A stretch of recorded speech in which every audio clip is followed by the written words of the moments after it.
In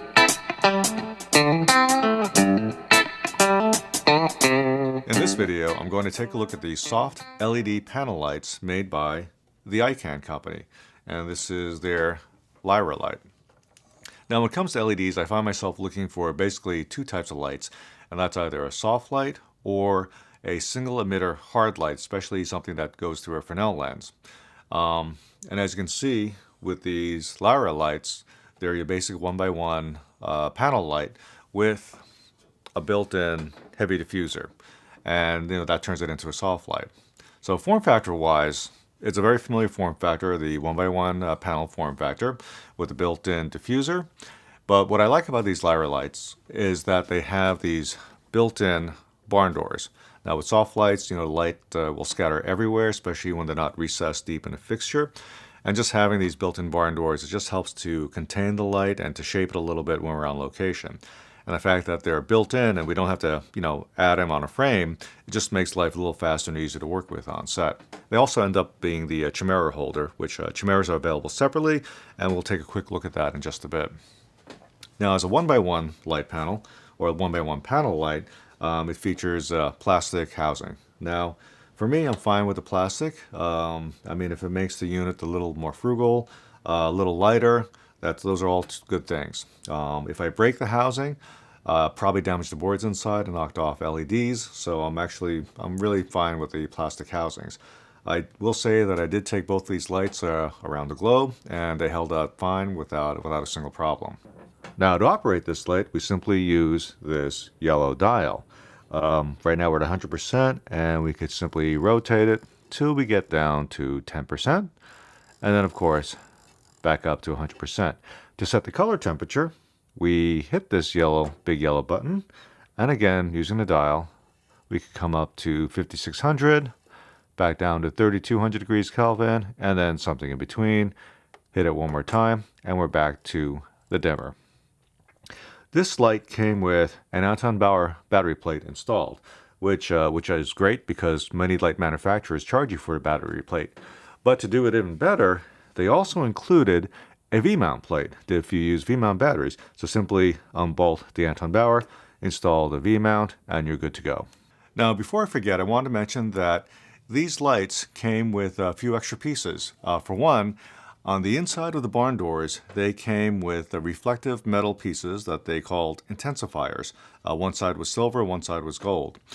For all practical purposes, this reflective metal finish simply scattered the light everywhere, and I was getting weird reflections and pings of light all over the place. So we immediately took them off, all the lights, and I actually have no idea where I put them, so unfortunately I can't show them to you. Now, as far as I know, these lights are not DMX enabled. However, they did come with this little remote, which is supposed to control dimming and color temperature remotely. I actually never got them to work. They didn't really come with directions, so I put them back in the box. So apparently, they do come with the lights, and we just don't use them. Now, Chimera makes a kit for this light, a little softbox kit, and the nice thing about this kit is that it is actually a rodless design. Now, this from Chimera is simply this semi-rigid, flexible fabric. And the way this works is because, again, these have built-in barn doors, the soft frame simply fits over the barn doors, and then these holes, they actually interlock on these little brackets on the top and bottom barn door.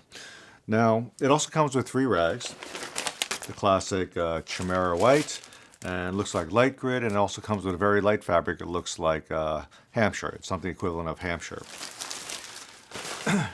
Now, the idea is great to have a Chimera for a soft light. However, in practice, I kind of found that the Chimeras basically act as scrims. They basically just reduce the quantity of light. For example, we have a soft light right now, and with the Chimera right over here, it's basically the same size. Here's a Chimera rag.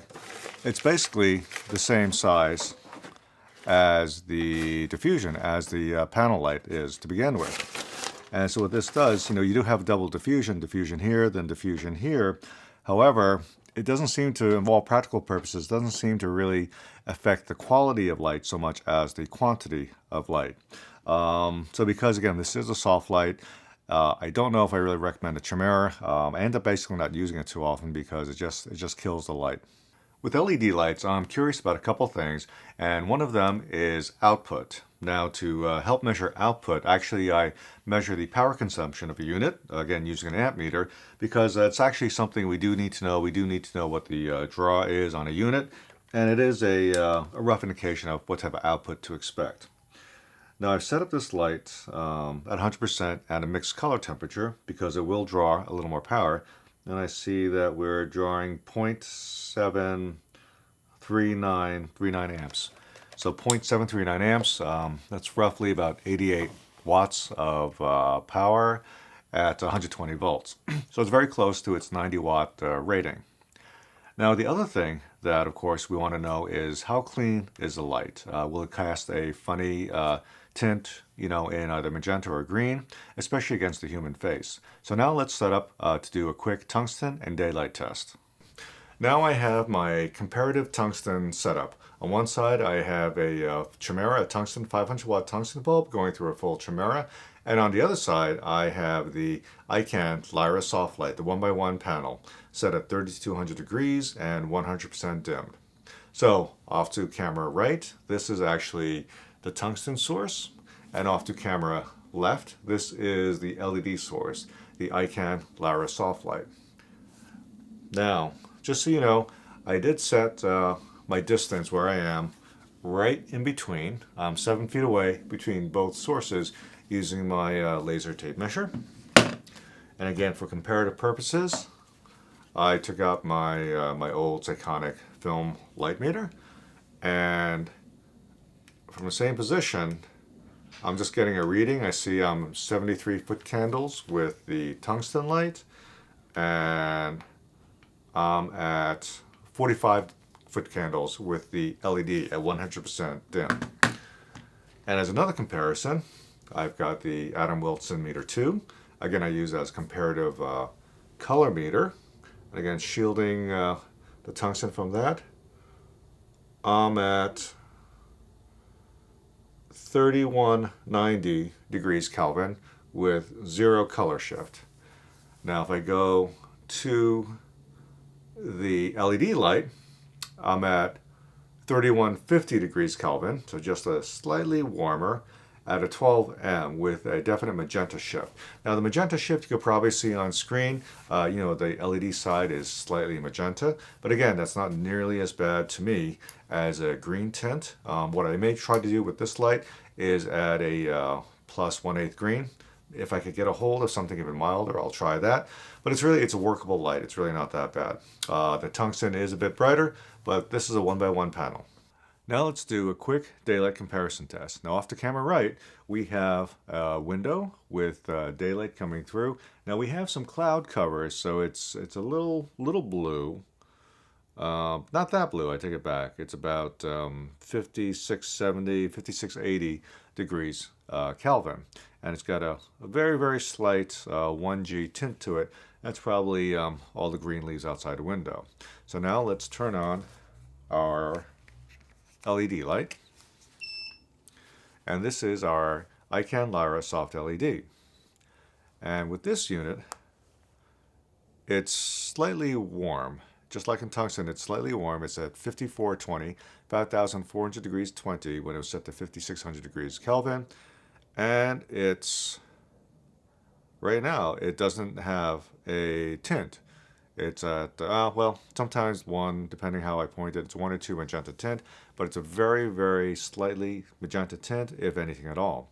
And this actually correlates to my own experience with this light. When we used it for daylight settings, it's very clean. It doesn't seem to really have much of a color cast to it, which is a very good thing. Now in tungsten, it definitely has a magenta cast, and if you use it in the tungsten setting, you probably want to start playing with maybe 1/8 plus green, just to take out a little bit of that magenta cast.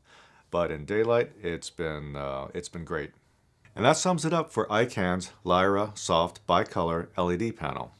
Now, what I did not mention so far was the value of this light.